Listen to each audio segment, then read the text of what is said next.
Welcome back to We Connect. We're right here with actor Ajit Kumar, and of course he's been talking to us about his career, his two very diverse careers really, as an actor and as a motor racing driver. Now, the rest of the year is pretty packed for you. So let's talk now about Formula 2. You're on the way there and it's all going to be happening. Let's go into that a bit. It must require a great deal of physical stamina and keeping yourself in shape for this. Yes.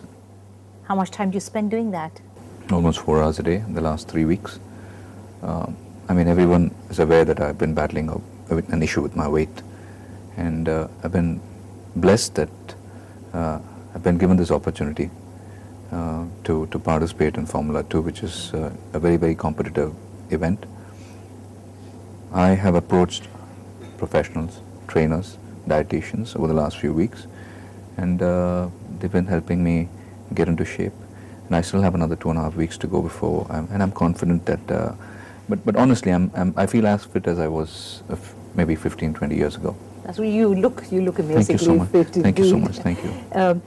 Now, when you talk about competition, Ajit, you're no stranger to competition because, of course, in the film industry, it's riddled with competition. So do you believe that some of what you have learned from within the industry itself kind of spills over into your motor racing career? Do you think it helps at all? Does it help you? Not just the industry. I mean, life by itself is a great teacher. Indeed. I mean, it starts right from school. Competition starts right from your kindergarten school. I mean, because you're being judged with a lot of other kids right from your preschool. It starts there. Oh, that's an intelligent kid. That's a good. I mean, that's smart. So it's. I think it's human nature, and we have to evolve as human beings. Right. And there are times I believe that we have to leave our comfort zone to get on to the next level. I mean, so I guess what I'm doing right now is, it took me 18 years to get to where I am. I have achieved success in a very little way, in my own little way, whatever. But then I have chosen to come out of my comfort zone to venture into something which is very close to my heart. I've always dreamt of being a race car driver. Is that your greater passion? I don't know, because it's happening. I mean, I'm definitely not trying to say that I will go on to achieve greatness in motorsports, but the will to achieve success is there. I'm approaching it with a lot of dedication, and I'm sure it will get me somewhere. Right. When you talk about dedication, Ajit, is it in point of fact possible to be dedicated to two different things as you are? You're one side, you're dedicated to your films and the work that you've been doing for 18 years, and then here we see you the other side, so absolutely passionate. I see it in your eyes as you speak to me about motor racing. Is it possible to do this in two different areas? I'm not doing it at the same time. But even then, I mean, is it possible to dedicate with the same amount of passion? I'm sure it is. Really? I'm sure it is. And then I think time will tell. Time will tell as to how things fall into place, or if they don't fall into place. But the fact is, I'm not thinking films until October. So you managed to put it to the back of your mind, is it? Yes, because I have producers who are willing to, who empathize with me, who understand how much motorsports means to me. And I think at the end of the day, it's all down to compatibility, be it films or be it any profession. I think you need to be in the midst of people who you are compatible with, and then the results follow.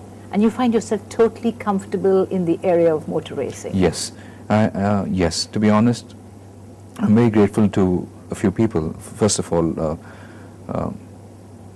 Mr. Akbar Ibrahim, because he exposed me to international events. It was because of Mr. Akbar Ibrahim that I managed to participate in the Formula BMW Asia Championship in 2003, and then it was because of Mr. Akbar that I got to do the British Formula 3 Championship. He put me on to Mr. Paddy, the race engineer who managed my racing program then. And then my very dear friend, Mr. Naren Karthikeyan, I mean, who we all know is the first Formula 1 driver from India. He's amazing, isn't he? And today, if youngsters in our country can think of or dream of becoming a Formula 1 driver, it's because of all the hardship that Naren Karthikeyan actually went through. And today Karun Chandok, I mean, I know the family personally. I know Mr. Vicky Chandok, and I know the kind of the financial pressure that he's had to go through to get Karun where he is. And that boy, I mean, he's a very talented person. And I still stick my neck out. I mean, Naren Karthikeyan, if given the right equipment, the right car, I'm sure he will always be on the podium. I think he definitely has at least another 10 years of racing in him in Formula One. Right, right. It's just that unfortunately he happened to be in the wrong place. I mean, give him a car, give him a competitive car, and I promise you, I'm sure. I mean, he's very well respected. Even Karun Chandok, they're very well respected, because I remember when I was racing in UK, everybody in the paddock had lovely things to say about Naren Karthikeyan. They say, oh, he's a very quick driver, and that is a very, very, very difficult reputation to build. Yes, right. And Naren has it. And I'm sure even Karun, because to be in Formula One is not a joke. But the irony is, motorsports in our country is still a very urban sport. I wish I could take it to A different level. take it to the masses, it to the masses. And in India, after food, clothing, shelter, it's films. So you are very well positioned, So really. I hope I can use my profile. I'm not saying I'm a great race car driver, but it's there. I'm a good race car driver. I'm willing to learn. I know there are mixed reactions about me participating in motorsports, but then I think criticism is a part of life. Indeed, it is. And one has to learn to live with it instead of fighting it. I have learned to live with it, and I value criticism very much, because most of the time it's always constructive. If it is constructive, it's Yes. fine, isn't it? And Yes. I think I'm old enough to understand what is constructive and what is Can be just left aside. What is can be just left aside. I mean, shunned to the corner. Right.